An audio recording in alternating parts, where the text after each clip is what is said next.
him down!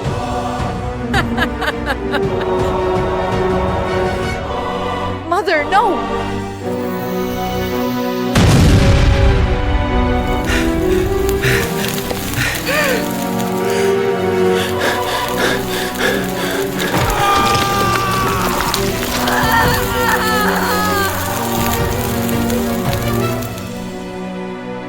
You are watching The Bible Witness. I'm walking quickly through the alley to meet a man I knew. Hey, handsome. Want some fun? A prostitute tried to seduce me from a doorway, her voice teasing, her smile meant to lure. But I didn't slow down. You don't like chicks, sir? Let me serve you in the way they can. In this city of Sodom, pleasure reigned while the poor rotted. I keep walking until the wooden sign of the restaurant came into view. I stepped inside. The air was thick with steam, the scent of bread and sweat. There he is, the man I'm going to meet. He's sitting alone at a worn wooden table. I approached without a word and sat across from him until he pulled back his hood, revealing a face I hadn't seen in years. Uncle Abraham! Hear me, Lot. You must leave Sodom immediately. A disaster is coming. As he spoke, a sudden noise cracked through the room. Two men wrestling violently in a corner. No one stopped them. No one cared. The city was rotting from the inside. Why? I was talking with God Himself just a week ago. I remember the night clearly, the moment the darkness shifted and He came toward me. I bowed low, heart trembling, and for a long moment we stood there in silence. The outcry against Sodom is great. I will destroy them. Will you indeed sweep away the righteous with the wicked? No, if there are righteous in there, I'll spare them. Suppose there are 50 righteous within the city. If I find 50 righteous, I will spare the whole place. What if 5 of the 50 are lacking? I will not destroy it if I find 45. What if 40 are found there? I will not do it for the sake of 40. Suppose 30 are found there. I will not do it if I find 30. What if 20 are found? For the sake of 20, I will not destroy it. Let not the Lord be angry. What if 10 are found? For the sake of 10, I will not destroy it. I exhaled long and low, my eyes closing. When I opened them, He was turning away. That's when I knew that I need to meet you. How many righteous people did you find? 4. Only a family. Silence fell like a stone between us. I stared down at the rough wood of the table, my thoughts heavy, swirling. I can't let Sodom be destroyed. I must save it. Lot, save yourself. I didn't reply. I pressed my hands to the table, rose slowly to my feet. The light from the door poured in gold across the floor as I walked toward it, my shadow stretching behind me. Behind me, I felt Abraham's gaze, but I have decided.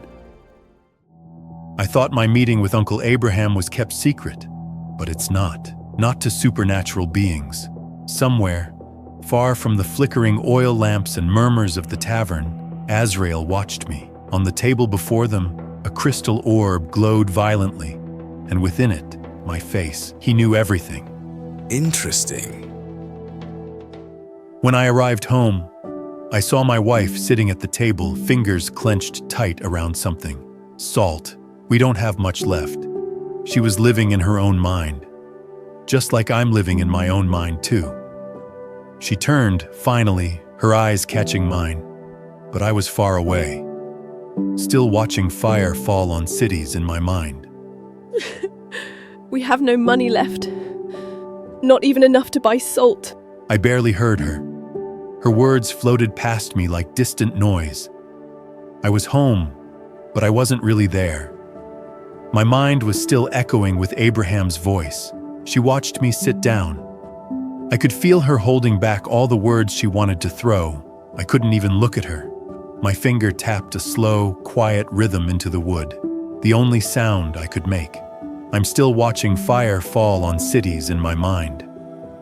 She turned away, retreating into herself, but she still held the salt like it was all we had left. Maybe it was. Next morning, I stood in the heart of Sodom, hand raised high, voice breaking through the crowd. I tried to warn them. Turn away from your wickedness. But it seems that my word has no impact on them. Judgment is near. The Lord will strike this city. Will he rain down frogs or fire this time? He will destroy it with fire and sulfur. Bring your virgin daughters, then we'll listen. You mock righteousness while standing on a cliff. Go back to your prophet games, old man. You still have time. You can still repent. Why should we listen to you? Because the Lord sent me to warn you. Then tell your Lord we're not interested. Even now your hearts are too proud to bow. We bow to no one, especially not invisible gods. And I stood there, hand falling to my side, breath heavy, my warning lost in a sea of laughter and pride. I came back covered in dust and silence, each step heavier than the last. As I reached the door, I could already feel her waiting. I opened it, and there she was, standing in the center of the room, hands on her hips, eyes burning beneath the lamplight. I stepped inside and closed the door behind me, knowing what would come. What were you thinking, shouting in the street? I didn't answer. I couldn't. My eyes dropped to the floor. Now no one will lend us a single coin. Our daughter stood off to the side, frozen in the shadows. They were scared. They say your madness has cursed this house. The fear behind her anger was understandable. Still, I said nothing. I turned away and walked to the far corner, away from them three. My daughter took a step toward me, then stopped. She thought of saying something but couldn't figure any word. I sank to the floor, my back against the cold stone, and folded into myself. My shoulders trembled, breath sharp, tears spilled into my hands. My daughter watched, eyes wet, gaze locked on me in silence. My breath hitched, body shaking in quiet sobs I couldn't stop. Only the lamplight watched as I collapsed beneath its flicker, alone in the dark. That night, 2 streaks of light cut across the night sky, fast, bright, and silent. A moment later, they crashed on the hillside. When the smoke cleared, 2 figures stood still in the haze, wings on their backs, robes glowing faintly. They were the angels. One of them, with long blonde hair, looked out toward the distant city. Is this the place? The other, calm and steady, kept his eyes on the same glowing skyline. It is... Suddenly, light rose from their bodies, then slowly faded. The wings vanished. The glow disappeared. By the time they started walking, they looked like ordinary men.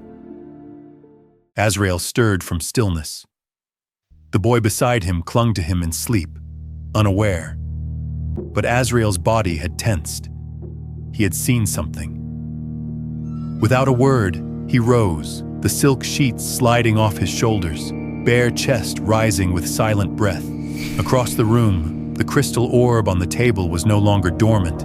It pulsed with light. And within it, 2 figures had appeared, the twin angels.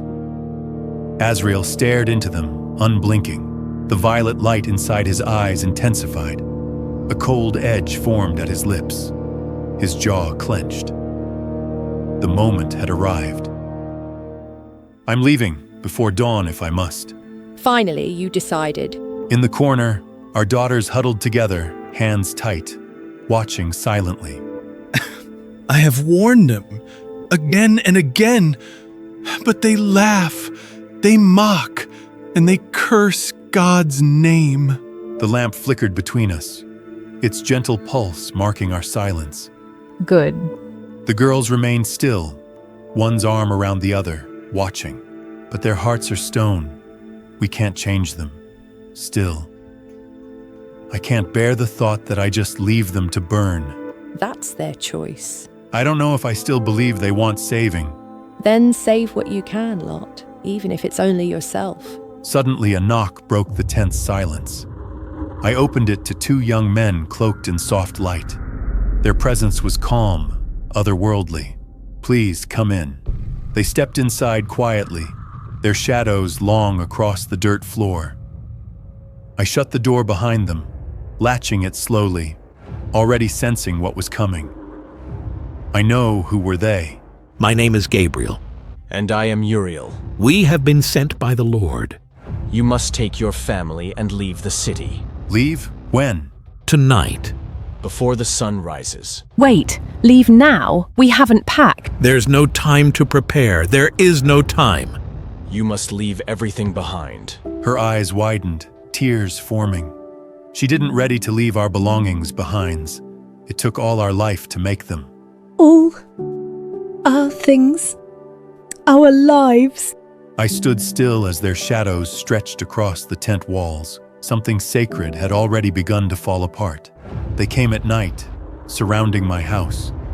I seen them through the cracks. Bring them out, Lot. Bring those beautiful men out, so we can know them. The whole crowd roared, waving sticks and stones. The fire behind them made their faces look even more twisted. Then a stone flew through the dark and slammed into the door with a heavy thud. I stood frozen, hand on the latch, torn. But I couldn't hide. I opened the door and stepped outside. Right away, a stone struck my forehead. Blood spilled down my face. I staggered from the pain, but forced myself to stay on my feet. The crowd kept shouting. Someone else lifted another stone. "What do you want?" Then the crowd moved aside. Someone was coming forward. He walked out from among them. Azrael, torchlight hit his eyes, cold and sharp. Hand them over, Lot. Let us taste them. Is that him? Uriel nodded slowly without saying a word. Gabriel clenched his hand and looked toward the door again. Azrael took another step, pointing to the mob behind him. Blood was still dripping from my head, but I stared him down. My fear was gone. All I felt was anger. I slammed the door shut. The firelight from outside vanished, and everything fell into shadow. I leaned against the wood, breathing hard, blood still trickling from the side of my head. My daughters rushed toward me, both pale and shaking. Father, let us go outside. Let them take us, not them. I froze. My heart sank. I couldn't believe what I was hearing. They're guests under our roof. This is the only way. My chest ached. I clenched my fists to keep them from shaking of what I heard from my own daughters. "You don't know what you're asking." You raised us to do what is right. That broke me. A single tear slid down my face. God forgive me. I opened the door. The shouting and fire hit me like a wave. "Please, take my daughters instead. They are virgins." Laughter burst from the crowd. Some slapped their thighs. Virgin daughters, eh? I'd try the small one first. Then everything stopped. Azrael's smile vanished. His eyes turned to ice. No, we came for the guests. Murmurs rippled through the mob, faces growing darker. Tear him down! The crowd erupted in a howl. Blood, fire, and hate surged forward. Weapons raised, they charged. Then, out of expectation, Gabriel stepped into the yard, his face calm but firm, walking straight through the smoke and heat. Uriel followed him. Then they began to glow. Their bodies vanished into light. Wings flared out. Robes turned to flame. They stood no longer as men, but as beings made of heaven. The men's eyes started to blind. I can't see! Help! My eye! But Azrael didn't seem to be affected by their power. Azrael. You traitor. Azrael took one step forward. This is where I belong now. You twisted this city. You brought darkness here. They chose me. One of the men collapsed, sobbing behind him. You will answer for what you've done. You fell to feed your pride. I brought them freedom. You enslaved them to lust and wrath. And they welcomed me with open arms. Your time is ending, Azrael. Azrael suddenly lunged. Gabriel lifted his hand across his chest to dog to it. Uriel struck from the side. Azrael's shoulder burst in flame. Light surged from Gabriel's palm straight at Azrael. Azrael screamed as fire overtook him. His eyes bulged. Flame swallowed his face. He was destroyed. The light stated to faint. All around them, the men of the city lay scattered, moaning, clutching their blinded faces. I saw Gabriel turn toward the door, and in that instant, I knew we had to go now. Uriel didn't wait. He grabbed my wife by the wrist and pulled her. Gabriel reached for me and yanked me toward the doorway. My legs moved before my thoughts could catch up. My daughters were just behind us, clutching each other's hands like they were afraid to let go. We ran. All of us. Out into the night, away from the house, away from everything. I didn't dare look back. Gabriel led me across the ridge of sand, my feet sinking with every step. I didn't ask where we were going. I just followed. I could hear my wife's footsteps behind me, uneven, dragging. Uriel held her up. My daughters stayed close, hands clasped, eyes locked ahead. I hadn't seen them cry. I don't know if they still could. We moved in a line like shadows, the six of us, the city shrinking behind. Each step forward felt heavier than the last. Then the sky broke. A single line of fire split the dark. My breath caught. More came. Fire poured down from the stars. The sky itself turned against the place we'd called home. I didn't need to see it. The sound reached me before the meaning did. Somewhere behind that horizon, people still ran, still hoped. But hope can't outrun fire. Some prayers are already too late. Even the strong froze. There comes a moment when even violence forgets what it's for. The ground must have shattered. Pain fell on the innocent and the guilty alike. Judgment doesn't aim. All gone, all burned. They must have screamed. But death turned their voices to silence. Flame found flesh. That was always the end of this. I didn't need to watch. I already carried enough ghosts. Fire rose like a verdict written in the sky. The city was not just ending, it was being erased. And still, they ran. Even at the end, people cling to walls and gates as if they can hold back heaven. The final fall came not from the fire, but from the weight of what the city had become. My house! My thing! Do not look back! My wife cannot escape the city, not in her mind. Mother, no! And then she was no longer my wife. There was no prayer for what had just happened. My tears fell. The past gripped my wife harder than any flame could.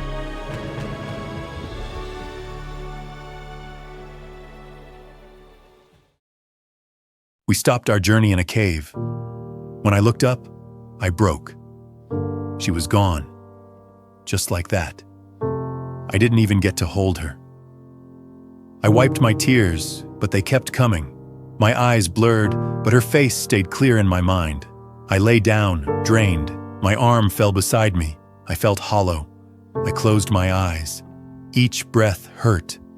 I kept seeing her, the moment she turned. My daughters sat nearby, quiet. I couldn't look at them. I couldn't say her name. Everything is gone. Cities, the people, no one survived. Not even Mother. We are alone now, only us and Father. If we do nothing, there will be no more people. We must do what is necessary. I was drunk and unconscious when they started to do it. I didn't know anything. I was still asleep while she did the unforgivable. I was raped by both my daughter. Was that the karma for all the sins I committed when I was in Sodom? Guess I would never know. Behind us, the cities burned, and I had nothing left.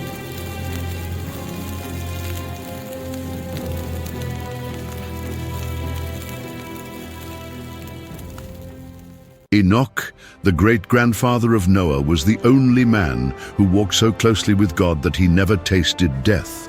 One day, he mysteriously vanished, taken by angels into heaven. But his journey was more than just an ascent. He passed through 10 distinct heavens, each revealing deeper layers of divine order. Some realms shone with blinding light, where angels worshipped eternally, while others were abysses of darkness, where fallen beings lay imprisoned, awaiting judgment. His experiences, recorded in the Book of Enoch, unveil a vision of heaven far beyond traditional teachings. Before we begin this incredible journey through the heavens, make sure to like and subscribe so you don't miss out on more biblical mysteries. For now, join us as we ascend with him and uncover the mysteries of the 10 heavens. The first heaven. Enoch ascended, and suddenly he found himself in a vast expanse filled with winds, clouds, and shifting lights. This was the first heaven, the closest to the earthly realm, yet still beyond human reach. Here, the skies stretched endlessly, filled with forces that govern the natural world. Rain, snow, thunder, and mist, all controlled by angelic beings appointed by God. He saw great storehouses where the winds were kept, ready to be released at their appointed times. Lightning flashed, held in place by celestial guardians, while the angels of weather and seasons moved in perfect harmony, recording the climate of the world below. Then, beyond the clouds, Enoch beheld something even more astonishing. A vast cosmic ocean, shimmering like liquid crystal.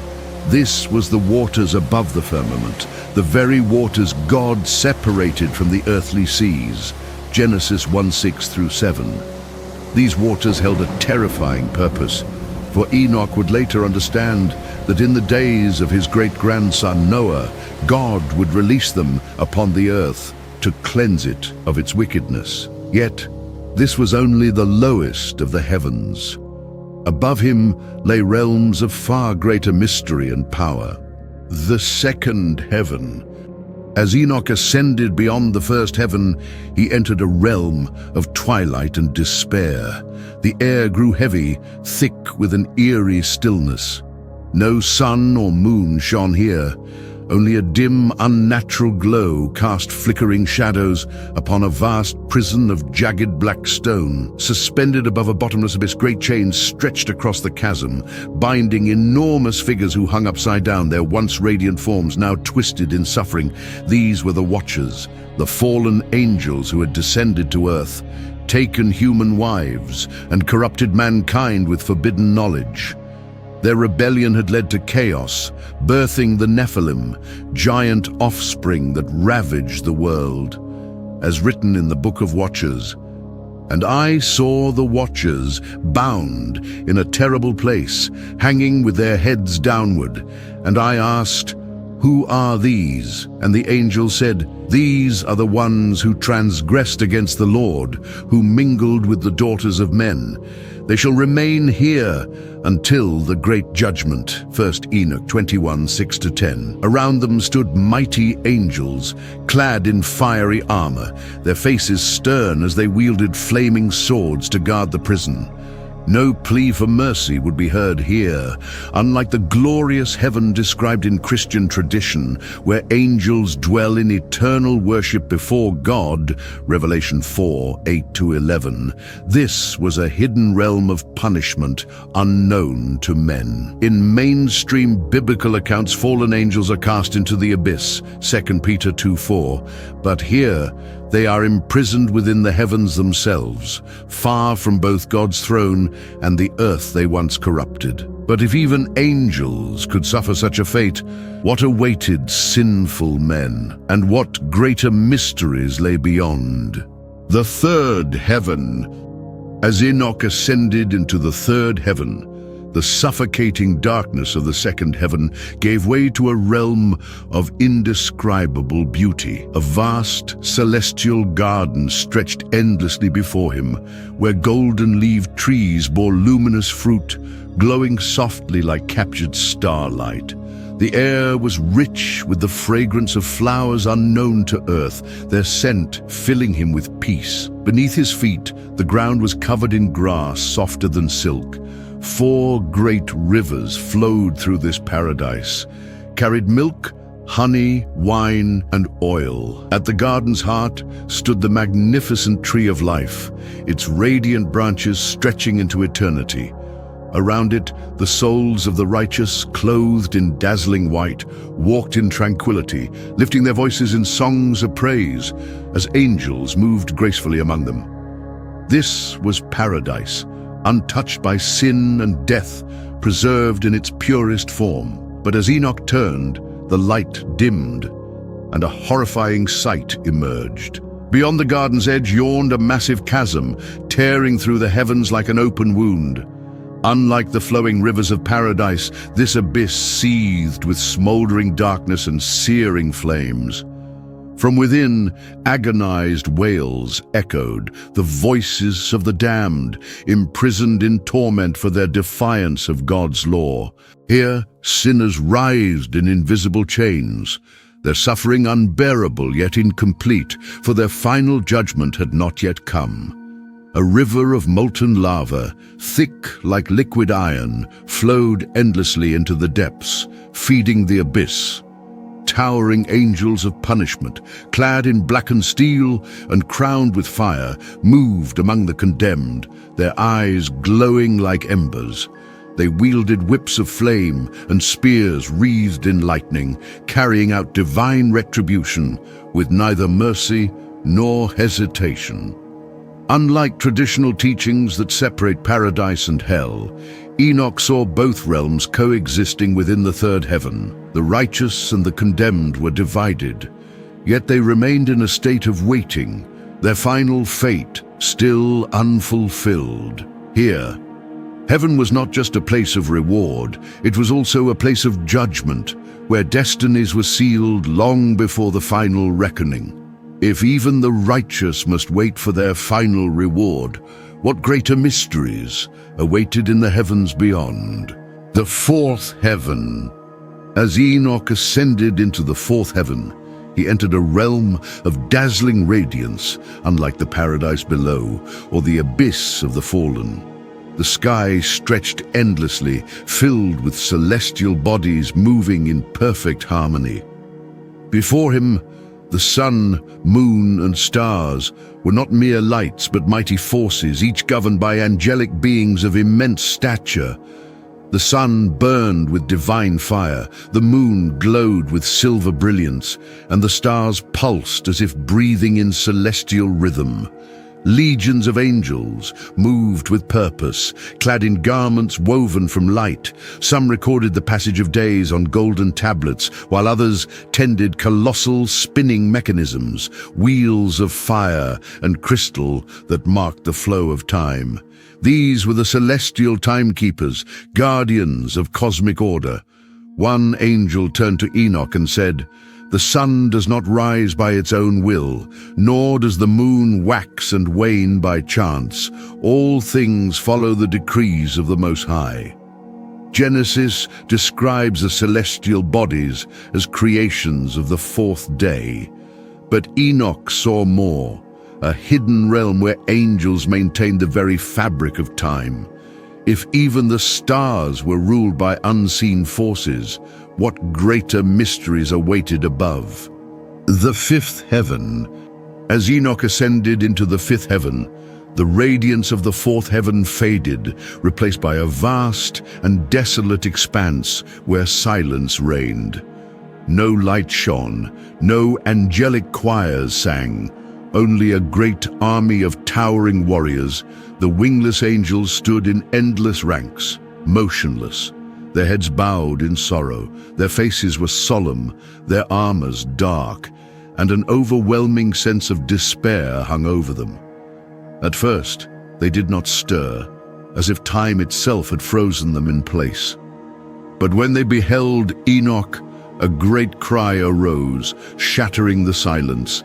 These were the Grigori, the watchers who once served under Santanael, the mighty angel prince who rebelled and was cast out of heaven on the second day of creation. Though the Grigori had not descended to earth like their fallen brethren, they had followed Santanael's command and were now trapped in this forgotten realm, neither condemned nor redeemed. They fell to their knees and cried out to Enoch, "Righteous One, speak for us before the Lord, intercede for us, for we are forsaken." Unlike the Satan of Christian tradition, who roams the earth and tempts mankind, Job 1:7, Revelation 12:9, Santanael's rebellion was immediate and final. He was stripped of his glory and cast down, leaving his followers abandoned in silence. If even these mighty angels were left in despair, what awaited in the heavens above, where divine judgment was absolute? The sixth heaven. As Enoch ascended into the sixth heaven, the sorrow of the fifth heaven faded, giving way to a realm of perfect order and divine purpose. Before him stretched an immense city of radiant halls, towering pillars, and vast courts, not built of stone, but woven from pure light and fire. The very air hummed with the sounds of quills scratching against scrolls and the soft murmur of voices reciting sacred decrees. Here, countless angels moved with purpose, neither warriors nor messengers, but scribes and divine record keepers. Clothed in robes whiter than snow, their faces shone with a quiet wisdom as they carefully inscribed the deeds of humanity onto vast scrolls and tablets. Some worked alone, writing upon glowing parchment, while others stood before majestic thrones where greater angels dictated the decrees of God that would shape the fates of men and nations. Turning to his guide, Enoch asked, "Who are these?" The angel replied, "These are the holy scribes who write the prayers of the righteous, the judgments of kings, and the destinies of the world. Nothing is forgotten, for all is written before the face of the Lord. If even the smallest of deeds were recorded in the heavens, what awaited beyond, where the highest mysteries of God were revealed?"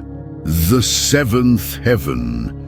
As Enoch ascended into the seventh heaven, an overwhelming radiance engulfed him. Blinding light stretched infinitely in all directions, yet it did not burn. Rather, it filled him with awe and reverence. Before him stood the highest order of angels, beings of unimaginable majesty. The seraphim, towering figures of pure flame, each with 6 fiery wings, hovered above. With 2 wings they covered their faces, shielding themselves from the blinding presence of the Almighty. With 2 they covered their feet in humility, and with the last 2 they flew in endless motion, their voices echoing across eternity.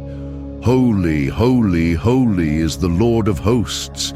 The whole earth is full of his glory." Beside them stood the cherubim. Each had 4 faces, of a lion, an ox, an eagle, and a man, representing the fullness of creation. Their bodies were covered with countless all-seeing eyes, and they moved like lightning, their wings whispering with power. Beneath them were the thrones, beings of unimaginable grandeur. Their forms were vast, celestial wheels covered in burning eyes, endlessly turning in perfect harmony, bearing the divine will upon them. This was the first of 3 realms closest to the presence of the Most High, where even the greatest of angels veiled themselves before His majesty. For the first time, Enoch began to feel the presence of God, a force beyond comprehension, radiating through the very fabric of existence. The higher he ascended, the closer he came to the source of all creation. The 8th heaven. As Enoch ascended into the 8th heaven, the golden glow of the 7th faded, revealing a vast realm where the cosmos was set into motion. This was Muzaloth, where time, seasons, and celestial movements were decreed. Before him stood colossal storehouses containing the forces of nature, vaults of lightning, bound winds, and reservoirs of snow, hail, and rain, restrained by divine command. 1 Enoch 41, 1-2. Above them, 12 immense celestial gates glowed with ethereal light. As they opened, constellations emerged, moving with perfect order, guided by radiant angelic guardians. Turning to his guide, Enoch asked, "Where do these stars come from?" The angel replied, "From the ninth heaven, the realm of the fixed stars. These gates are their passage to declare the times and seasons of the earth." Enoch stood in awe. If even the heavens followed a divine decree, what greater mysteries lay beyond, in the ninth heaven, where the stars themselves were born. The ninth heaven. As Enoch ascended into the ninth heaven, he realized he had reached the true origin of the constellations, the very place from which they emerged before descending into the heavens below.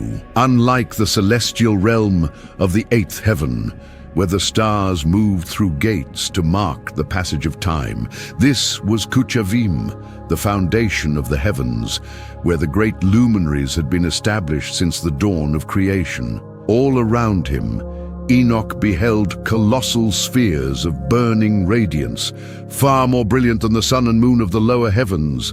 The constellations, which had passed through the celestial gates of Muzaloth, were not wandering entities, but rulers of the cosmic order. Each one assigned its place and function.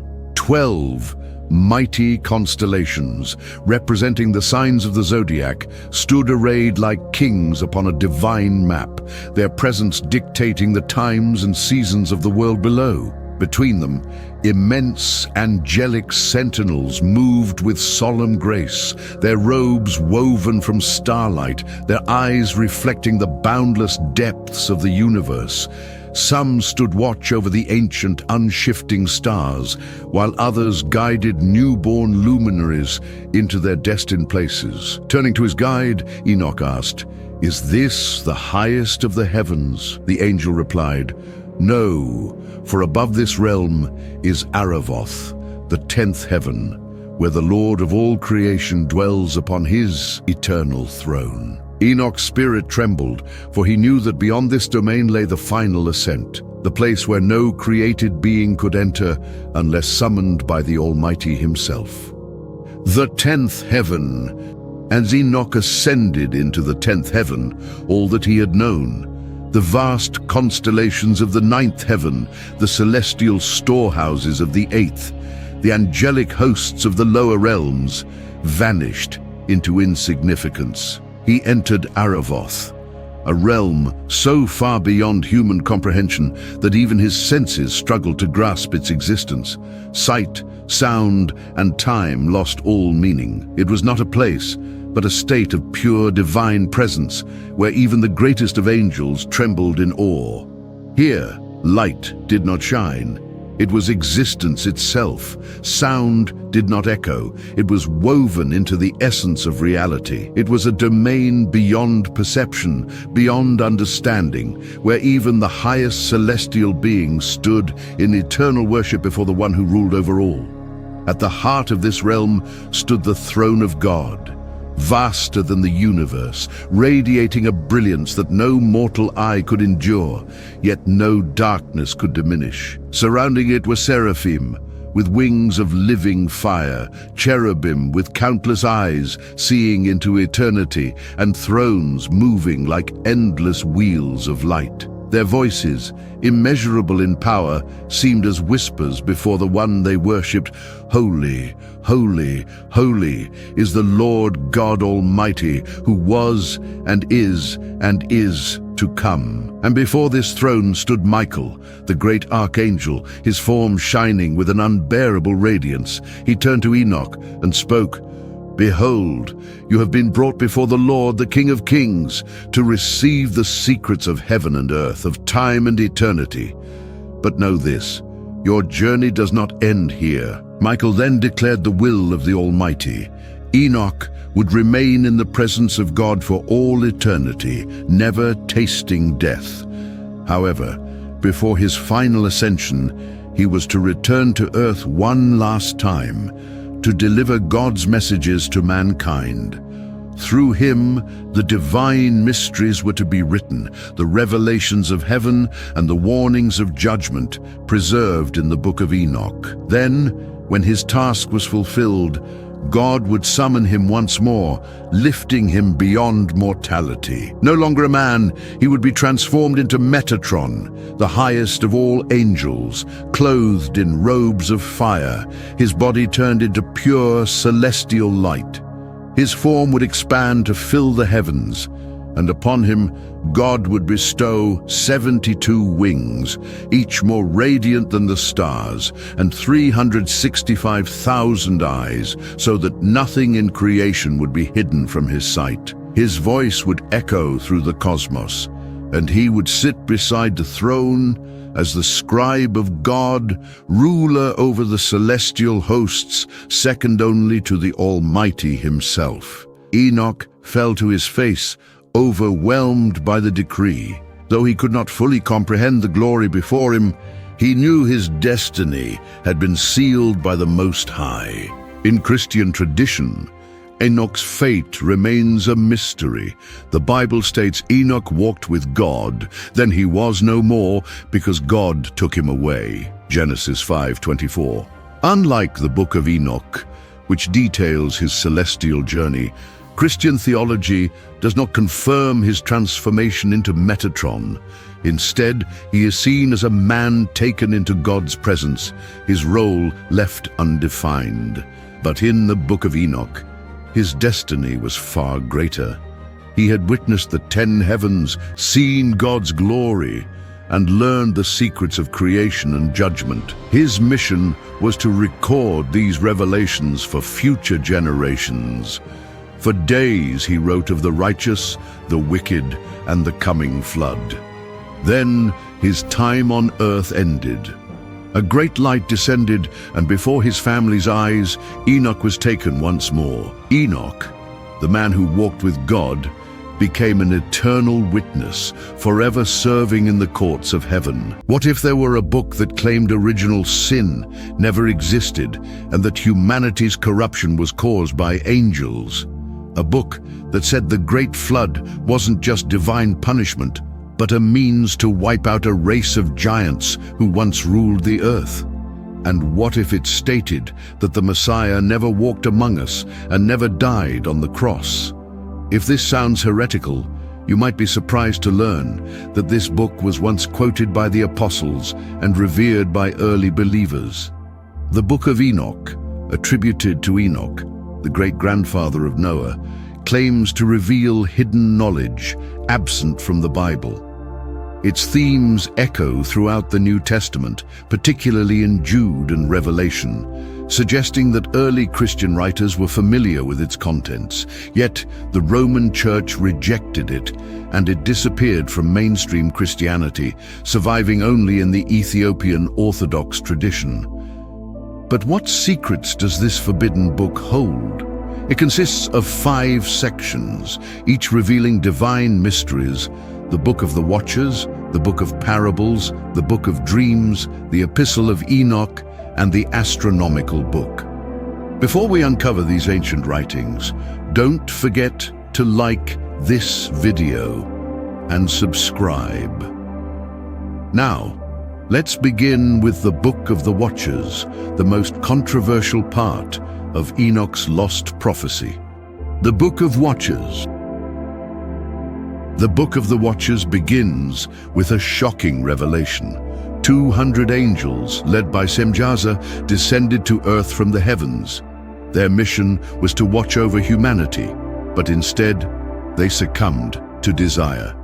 They interbred with human women, an act strictly forbidden in the heavenly order, and from this unnatural union were born the Nephilim, giants of immense size and strength, who became tyrants and warlords, dominating the earth.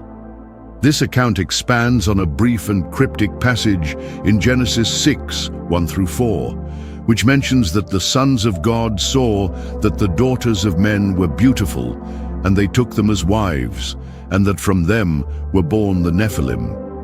But Genesis does not explain who these sons of God were, nor their role in corrupting the world. The Book of Enoch fills in these gaps, presenting a dramatic cosmic rebellion that led to chaos and destruction. The fallen angels did not merely take human wives, they also introduced forbidden knowledge to mankind. According to the Book of Enoch, each of these angels taught dangerous secrets that humans were never meant to know. Azazel taught men the art of war, crafting swords and shields, bringing warfare and bloodshed into the world. Semjaza instructed them in sorcery, opening the doors to magic and forbidden rituals. Barakijal revealed the hidden mysteries of astrology. Kokabel taught them the constellations, leading men to seek power through the stars rather than through God. Shamsiel unveiled the mysteries of the sun and moon, altering the natural order. Unfortunately, what was meant to be divine knowledge became a source of corruption. Instead of enlightenment, it brought violence, greed, and oppression. The Nephilim ruled as cruel giants, plundering resources, enslaving humanity, and even turning to cannibalism when food became scarce. The world descended into chaos, and divine intervention became inevitable. This theme, divine beings imparting forbidden wisdom to humanity, mirrors Genesis 3, where the serpent tempts Eve with the fruit of knowledge, leading to the fall of mankind. But while Genesis attributes sin to human disobedience, the Book of Enoch shifts the blame to supernatural beings, suggesting that evil on earth was not merely a result of human choices, but rather a cosmic war between divine forces. Seeing the devastation, the archangels Michael, Gabriel, Raphael, and Uriel were sent to capture the Watchers and present their crimes before God. Divine justice was swift. The Nephilim were sentenced to complete destruction. To cleanse the world of their wickedness, God unleashed the great flood, wiping them from existence. The Watchers were imprisoned in the abyss, bound in darkness until the final judgment. Azazel, the chief corrupter, was buried beneath the desert, sealed away in eternal torment. This judgment is reflected in 2 Peter 2:4, which states, God did not spare the angels when they sinned, but cast them into hell and committed them to chains of gloomy darkness to be kept until the judgment. The Apostle Jude also references this event, suggesting that early Christians were well aware of Enoch's writings. The idea of angels mating with humans and actively playing a role in corrupting mankind contradicts mainstream Christian theology, which largely attributes sin to human free will. Enoch's supernatural explanation for evil presents a more mystical and complex narrative than the canonical Bible allows. But the fall of the Watchers was only the beginning. Their corruption had set something greater into motion. Was their rebellion merely a precursor to an even greater event? A divine reckoning and the coming of the Messiah? The Book of Parables. The Book of Parables shifts its focus to the future, unveiling a vision of the end times centered around a mysterious figure called the Son of Man. This title, which later became central in Christianity to describe Jesus Christ, has a distinct meaning in the Book of Enoch. In Enochic literature, the Son of Man is portrayed as a celestial being, pre-existent before creation, hidden by God until the appointed time. When he is finally revealed, he comes with divine authority to judge the wicked, establish a kingdom of righteousness, and sit on a throne of glory for eternity. This vision closely parallels Daniel 7:13-14, where a figure like a son of man is granted dominion and an everlasting kingdom by the Ancient of Days. The New Testament echoes this imagery, particularly in Matthew 24:30, where Jesus refers to himself as the Son of Man, who will return in glory. Despite these similarities, there are crucial distinctions between the Son of Man in the Book of Enoch and Jesus Christ in the Gospels. The Book of Enoch presents this figure as an exalted cosmic being who has existed from the beginning but remains hidden until the final judgment. Unlike Jesus, he does not take on human flesh, nor does he suffer for humanity's sins. His role is primarily that of a divine judge who condemns the wicked and vindicates the righteous. Whereas Jesus in Christian theology is both judge and savior, he does not merely execute justice, but also offers salvation, sacrificing himself for the redemption of humankind. The Book of Enoch does not explicitly present the Son of Man as a suffering Messiah. Instead, he is a sovereign figure who appears only at the appointed time to carry out divine justice. This contrasts with the New Testament portrayal of Jesus, who identifies himself as the Son of Man, but first comes in humility, willingly enduring suffering and death before his return in glory. While Enoch's Son of Man represents the fulfillment of divine judgment, Jesus encompasses both judgment and redemption, bringing grace to the world before executing justice at the end of time. This distinction highlights a fundamental difference between the Enochic and Christian eschatological visions. In the Book of Parables, history unfolds in a deterministic manner, leading inevitably to the moment when the Son of Man enacts divine retribution. There is no mention of atonement or personal salvation, only a final reckoning. In contrast, the Christian understanding of history is shaped by the idea of redemption, where Jesus' suffering and resurrection provide humanity with a path to salvation before the final judgment.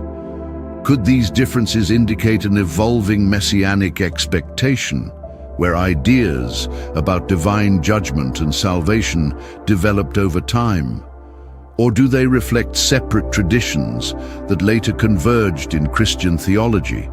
Enoch's next vision delves even deeper, revealing a symbolic timeline in which history itself follows a hidden pattern, encoded in divine revelation and waiting to be uncovered. The Book of Dreams. The Book of Dreams is one of the most mysterious sections of the Book of Enoch, containing a series of visions that depict human history in symbolic form. Unlike the previous sections, which focus on cosmic events and divine judgment, this book presents a prophetic timeline of past, present, and future events. Through allegorical imagery, it claims to reveal the rise and fall of nations, divine interventions, and the ultimate fate of the world. What makes this section particularly fascinating is its apocalyptic tone, resembling the prophetic books of the Old Testament, particularly Daniel and Ezekiel. However, it also introduces unique elements that do not appear in the canonical scriptures, leading to speculation about its significance and suppression. The Book of Dreams is divided into two major visions, both given to Enoch as revelations about the fate of humanity. The first dream vision provides a retelling of the events leading up to the Great Flood, focusing on the corruption of the Watchers, the rise of the Nephilim, and the eventual destruction of the world. However, it expands upon the biblical account, emphasizing the spiritual consequences of humanity's descent into sin. This aligns with Genesis 6-9, where God sends a flood to cleanse the earth. However, the Book of Dreams suggests that some Nephilim spirits survived, remaining on earth as wandering spirits, an idea that does not appear in the canonical Bible, but is referenced in later Jewish and Christian demonology. The second dream vision, often called the animal apocalypse, is the most cryptic and controversial part of the book. It presents the history of Israel from creation to the final judgment, but instead of using traditional historical records, it depicts key biblical figures as animals. Adam and Eve appear as white bulls. Cain is a black bull, while Abel is a white one. Noah is symbolized as a white bull with red horns.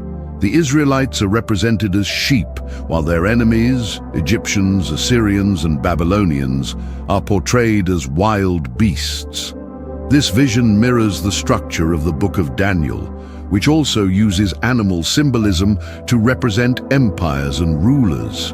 However, the animal apocalypse goes beyond Daniel, prophesying a future age when the Messiah, depicted as a great white bull, will restore divine order, vanquishing evil once and for all.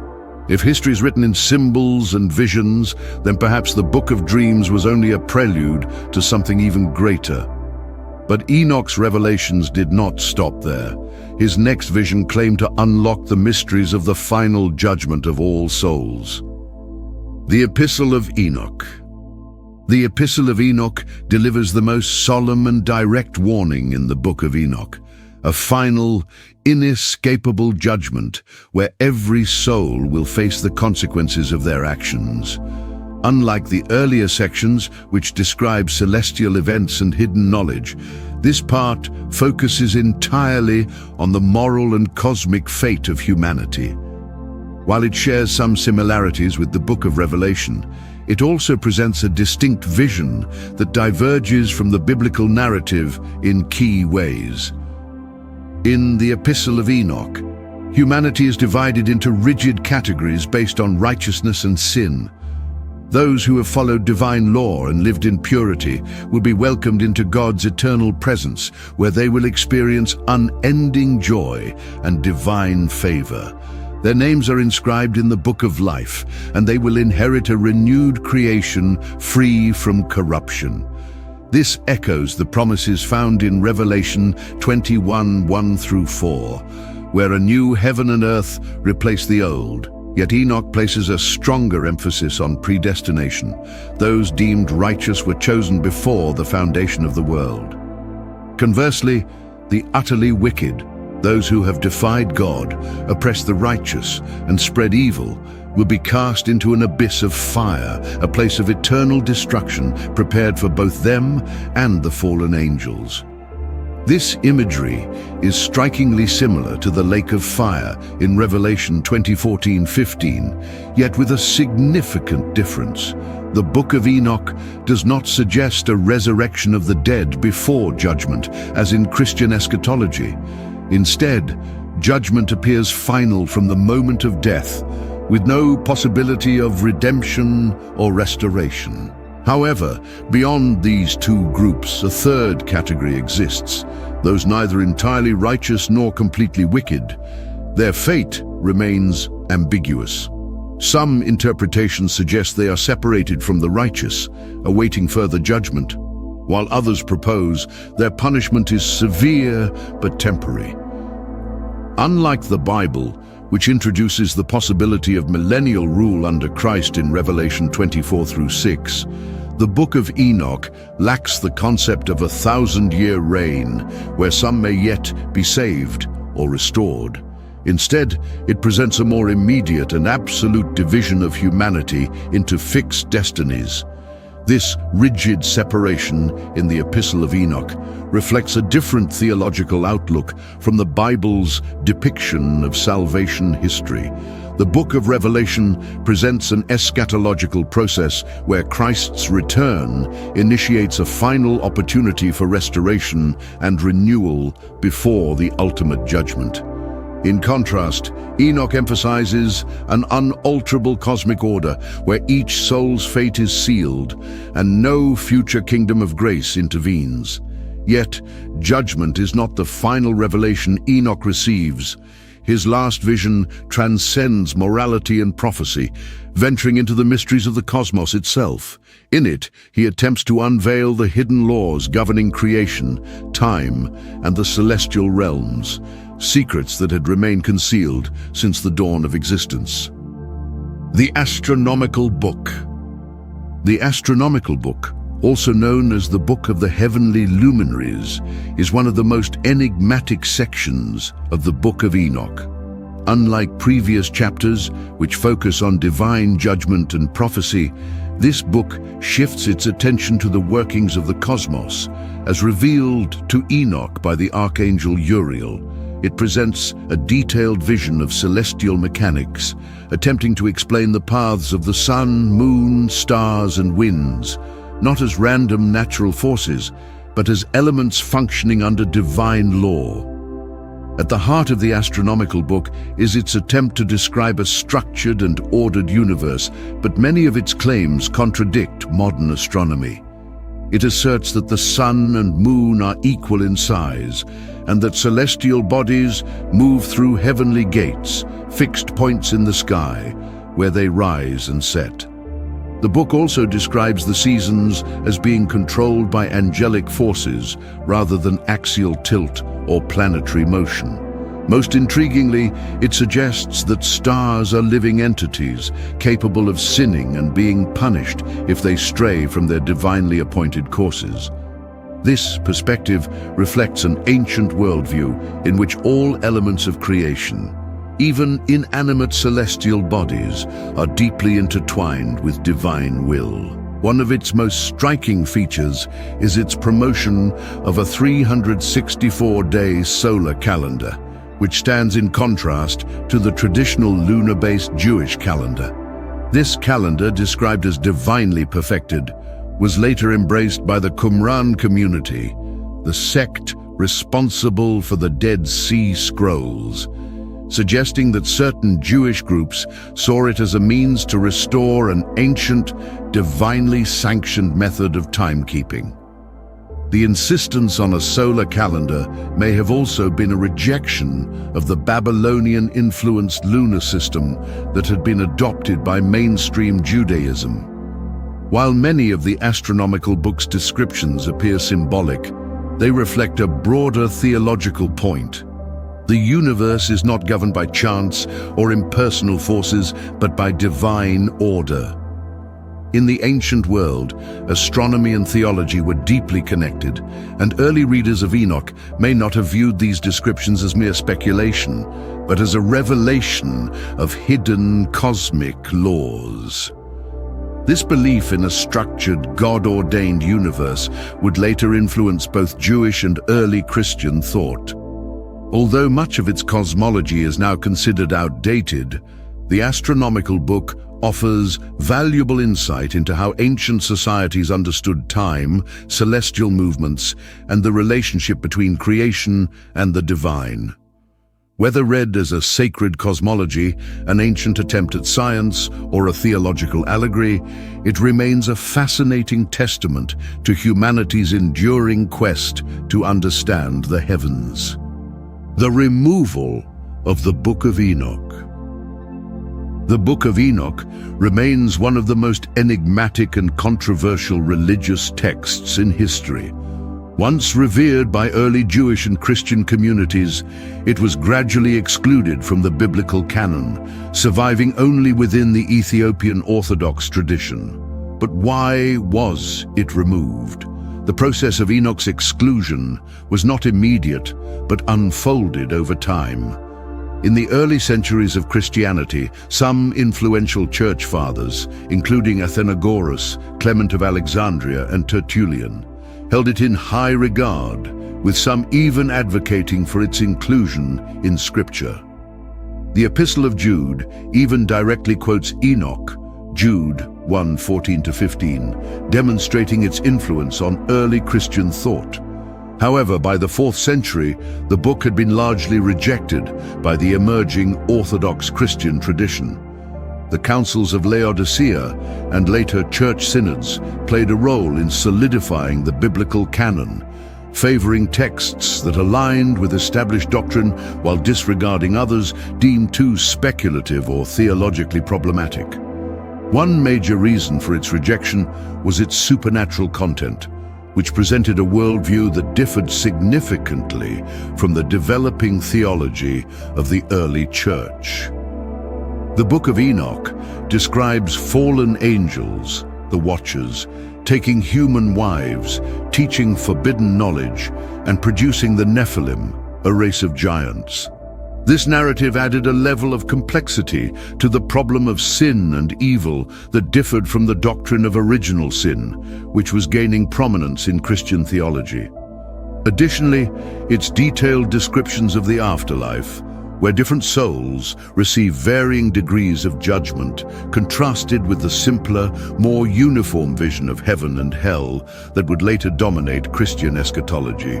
Another factor in its exclusion was its messianic themes, which introduced the Son of Man as a pre-existent celestial figure long before Jesus' ministry. While some elements of Enoch's messianic vision parallel Christian teachings, others diverge, suggesting a figure whose role is more focused on divine judgment rather than atonement and redemption. The ambiguity surrounding the identity of this Son of Man may have contributed to theological concerns among church authorities, who sought to consolidate a more unified Christology. In contrast, the Ethiopian Orthodox Church preserved the Book of Enoch as part of its biblical tradition. This may be due to the relative isolation of Ethiopian Christianity, which developed independently from the theological and political debates that shaped Western and Eastern Christian traditions. Additionally, Ethiopian Christianity has historically maintained a broader and more flexible approach to Scripture, where the distinction between canonical and non-canonical texts is less rigidly enforced. The fact that Enoch was removed from mainstream Christianity, yet remained a sacred text in Ethiopia, highlights the diversity of religious thought and how different cultures determine what is considered divine revelation. While its exclusion was likely a theological decision, ensuring that only certain narratives about angels, the origins of evil and the coming of the Messiah were preserved, it may also have been a matter of control, defining the boundaries of what was deemed orthodox belief. Beyond doctrinal concerns, one of the primary reasons for its suppression may have been its radical content. Its cosmology, which describes a structured universe governed by celestial laws, conflicted with emerging Christian and later scientific perspectives. Its apocalyptic vision, which portrays a world dominated by supernatural forces, may have been considered too speculative, even dangerous, in an era when church leaders sought to establish a more structured and rational theology. Whether removed for political, theological, or doctrinal reasons, the Book of Enoch continues to provoke debate, offering an alternative perspective on biblical history and the nature of divine justice. Despite its removal, the Book of Enoch never truly disappeared. Written long before the birth of Jesus Christ, its influence can be seen throughout the New Testament, apocalyptic literature, and esoteric traditions. Its themes, divine judgment, the coming of a messianic figure, and the cosmic battle between good and evil echo in later religious texts, raising questions about its true role in shaping theological thought. If the Book of Enoch is merely an apocryphal text, then who wrote it, and for what purpose? It was widely read and respected by early Jewish and Christian communities, even being quoted in the Epistle of Jude. Why would such a significant text be set aside while other writings from the same era were canonized? Was it excluded simply because of its mystical and speculative nature, or were there concerns that its themes could complicate established doctrine? Perhaps its removal was not merely an accident of history, but part of a broader effort to define the limits of sacred scripture and ensure theological consistency. But if Enoch was declared a forgery, could the same scrutiny be applied to the Bible itself? Could it be possible that instead of Enoch being a false text, it was the formation of the biblical canon that was influenced by human intervention, shaping religious belief according to the needs of those in power? What do you think? Was the Book of Enoch unfairly removed, or was its exclusion a necessary step in shaping Christian tradition? Let us know your thoughts in the comments below. And if you enjoy deep dives into lost scriptures and hidden history, don't forget to like this video and subscribe for more content like this.